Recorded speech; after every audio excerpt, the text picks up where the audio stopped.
This is the Dodgers POSTCAST, your instant game reaction for the Los Angeles Dodgers, part of the Locked On Podcast Network. Your team every day. Hello and welcome to the Locked On Dodgers POSTCAST on the Locked On Dodgers YouTube channel. Also on Locked On Sports Today and Locked On MLB tonight. I am Pete Fox covering sports in LA dating back to 2007. Tonight's episode of the Locked On Dodgers POSTCAST is brought to you by FanDuel. Football season is around the corner, right around the corner. Visit the FanDuel app today and start planning your future bets now. Well, the Dodgers with another comfortable win. Evan is unimpressed. Start the parade, he says. Evan, I think it is funny that I am such a sucker for your ridiculous comments. I just fall for it every time. And as soon as I see you post something, I'm like, I'm not falling for that. I'm not going to take the bait. And, I do. Hey, a win is a win, right? You can only beat the team that you're playing on that day. And I would much rather win against the Reds than lose. I don't care if the Reds aren't great. They're good. They're over 500. But as we've seen, the Dodgers have trouble sometimes with inferior opponents. So a win is a win. And you're right. It doesn't matter because the Padres won. It does matter. It absolutely matters. So once again, your stupidity reigns supreme. It absolutely matters. Because if they lose and the Padres win, you know what happens then? The Padres gain ground. So it absolutely matters. Pull your head out. Okay, I'm done with you, Evan. Thanks. It doesn't matter. Right. You're right. Winning doesn't matter. Never. Anyway, nice win on the back of Clayton Kershaw once again. That is just becoming regular and extremely positive, reoccurring situation for the Dodgers, which I don't think any of us would have predicted or expected. This is what you'll be talking about. Number 22, the future Hall of Famer, Clayton Kershaw. 9-2 now. 5 innings, gave up 1 run on just 2 hits, 6 strikeouts, 72 pitches, the ERA at 3.06. One of the things that really does amaze me about Kershaw is his ability to use all the pitches. He utilizes everything in his arsenal and sets up hitters so nicely, has them off balance, mixes and matches so well, doesn't rely on one pitch to strike guys out. Today, curve, slider, splitter, four seam. Although the splitter is not something we see all that much. It's usually slider and curveball. I used the curveball the most today, and it was on point, like 72 miles an hour, dropping out of the sky. So hard to hit. You wouldn't think that it would be, but it is. It's kind of one of those pitches where if you know it's coming, it doesn't matter. I was there when he threw the no-hitter, and he was throwing that 12-6 curveball that night. And we joked about it afterward, not me and Clayton, but me and other members of the media and Dodger fans all around, that he literally could have said curveball and they would have had no idea. I mean, he just kept relying on it and it was just floating up there. Tonight, it had a lot of that going on. It was right over the plate a lot of the times, but dropping out of the sky. Just a tough pitch to hit. Then you mix in the slider, and that makes it even tougher. And then the splitter was nice to see, and the four seam, of course, which is when he gets a strikeout with that is heady pitching there because his four seamer is like 92. That's a changeup for guys these days. So all is well in the land of Clayton Kershaw, and let's not even start thinking about what it all means for the future. It doesn't matter. We're playing for right now in this season. Clayton Kershaw is out there doing his job every 5 or 6 days, and that's what we need out of him. And the starting rotation to continue doing these things, working into the 5th and 6th inning, giving the bullpen relief. Again, as we said last night, the Dodgers starting pitchers have upped their game in the month of August, the third in all of Major League Baseball for the most innings accumulated since the start of August by the starters, which is nice to see. And then Enriquez came in for the sixth. He gave up 2 hits, but got out of it pretty quick on 6 pitches. Kasperius had a bit of a rough start to his outing. He threw 20 pitches, surrendered a home run. He did strike out the side, though. That's always amazing when that happens. You give up a home run, you can't find the strike zone, and then you settle down and strike out the side. 2 runs, only 1 hit, and 3 Ks. Treinen, 14 pitches. He had 2 Ks and 1 hit. And then Tanner Scott back in there, 15 pitches, just 1 hit. The rest zeros across the board. So a competent, well-executed bullpen performance today as the Dodgers continue to get the pitching back where it needs to be. Now tonight, the offense once again was on point. Time to reveal where the game was won or lost. It's the turning point. Well, they jumped out to a 2-1 lead on a Kike Hernandez sac fly to left. But I thought the turning point was Will Smith's homer in the 6th because it gave him a 2-run advantage, and it keyed a very large inning in which the Dodgers batted around. Always love it when a team can bat around. Will Smith led off that inning, the 6th, and then he led off the 7th as well. The solo shot to right center, nice piece of Will Smith hitting. And by that, I mean Will Smith doing what he does, getting his hands inside and just driving right through the ball, hitting it to center. This one was a little bit more right center. His 16th round tripper of the year. It wasn't a bomb, 388, I believe. He hadn't had a home run since August 13th and was 4 of his last 34 prior to that hit. So not absolutely red hot as we've seen him all year. So it's nice to see Will Smith, have a good night, hopefully get back on track and start driving balls to the deepest parts of Dodger Stadium or wherever they are playing. Then shortly thereafter, Andy Pages doubled to left, got a ball up and in and just turned on it the way that we used to see him do all the time. And it didn't always work out for him because, he was too dependent on that. But now, because he can hit it to the other side, to the right side as well, he looks for pitches to hit in certain situations and got one right there up and in and just turned on it and got his hands on top of the ball and drove it down the line for a double. And then Kike singled, and then Miggy roped one to center. Did you hear Miggy's batting average in the last month or so? 380, and he's continuing to just rope balls all over the yard. That ball was hit hard to center field. Got the center fielder for the Reds all twisted up. He didn't know which way was up or which way was down. Who was that, by the way? Marte. He was all over the place, but it was hit hard and driven to the warning track there. So nice hit there for Miggy, couple of RBI. Then Ohtani knocked him in. 3 runs with 2 outs as the Dodgers lead the majors with 2 out runs. A fantastic stat to have on your side. 6-3 the final today as the Dodgers get their 75th win, 42-24.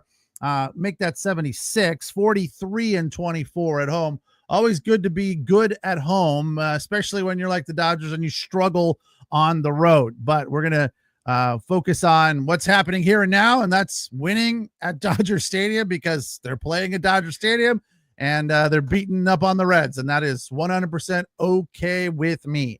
It is the Locked On Dodgers postcast on the Locked On Dodgers YouTube channel.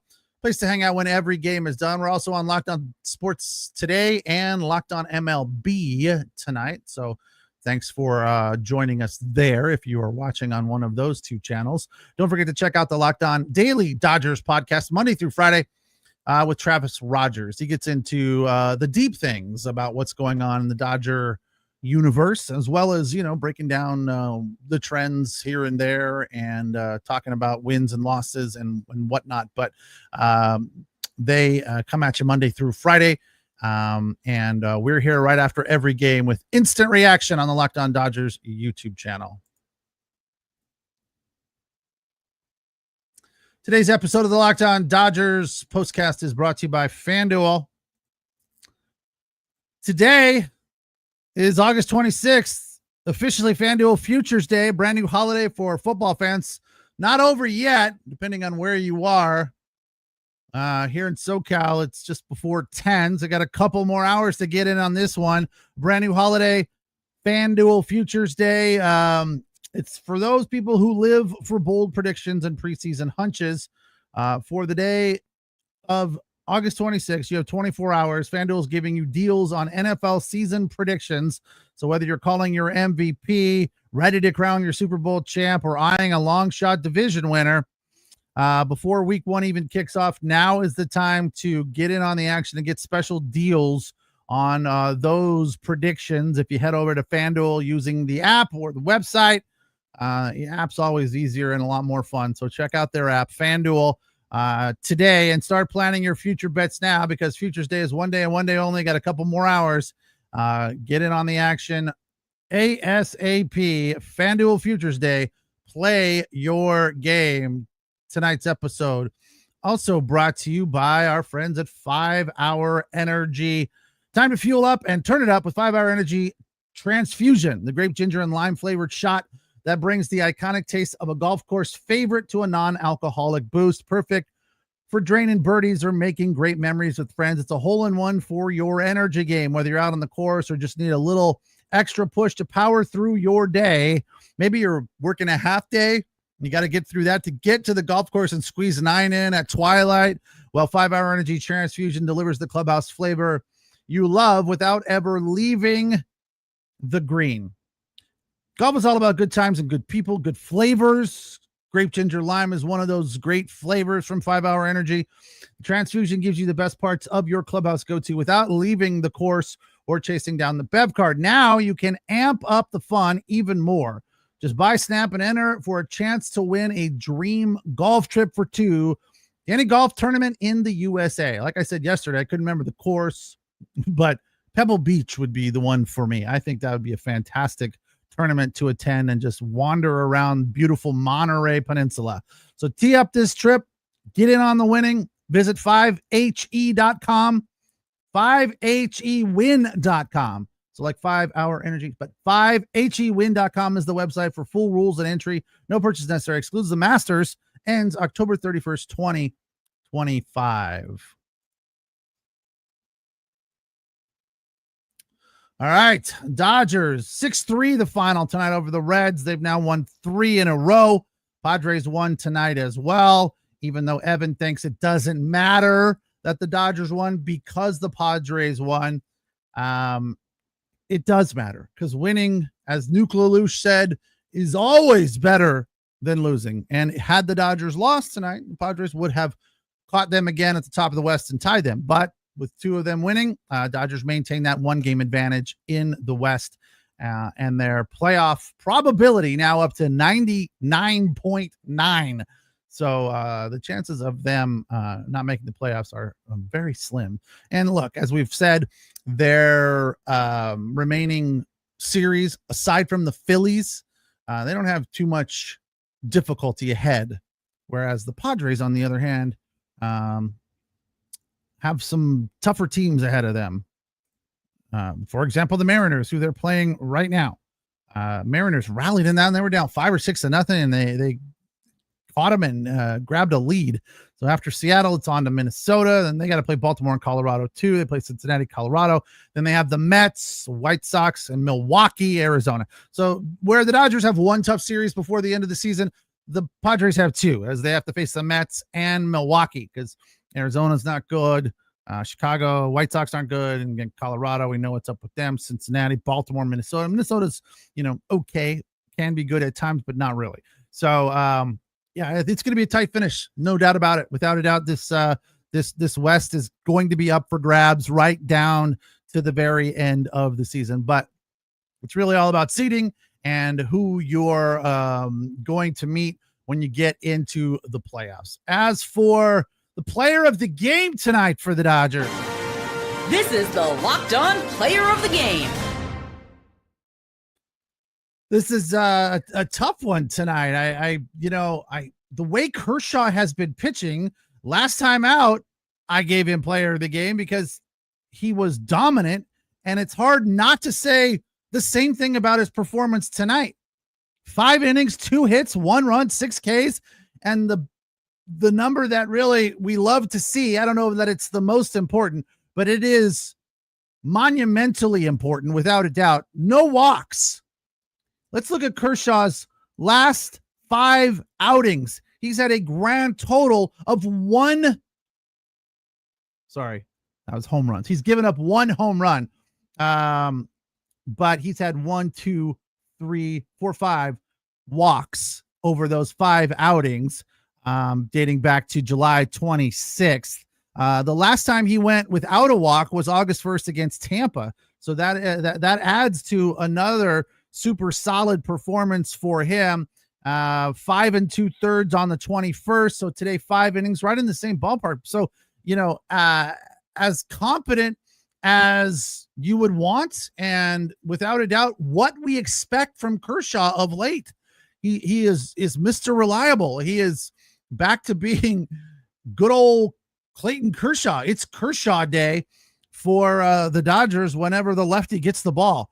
And our probability of winning that game is definitely elevated when Kershaw is on the mound. So in spite of Will Smith hitting his first home run in a couple of weeks, in spite of Andy Pajes with a couple of hits, honorable mention for those guys, Freddie with a hit, Conforto had a hit with a runner in scoring position. Dodgers 3 for 9 tonight, by the way, with runners in scoring position, which was nice to see. PK, couple of hits for him. Nice to see Kike back in the lineup, on the field, back on the roster, off of the IL. The player of the game is Clayton Kershaw, because when Clayton Kershaw is out there striking people out, throwing that curveball, has them off balance with the slider, it gives the Dodgers a very high confidence level and a very high probability of winning. Because it just doesn't feel like the opposition is threatening. I know the Reds scored first, and it was 1-1 there till the 3rd, but it just gives you this feeling that the Dodgers are on top of things and they're not digging out of a hole. And with the way their offense has been prior to this last 3-game stretch, where it's been super inconsistent up and down, you never know what you're going to get. They might score 3 or 4 in the first and then go to sleep for 5 or 6 innings.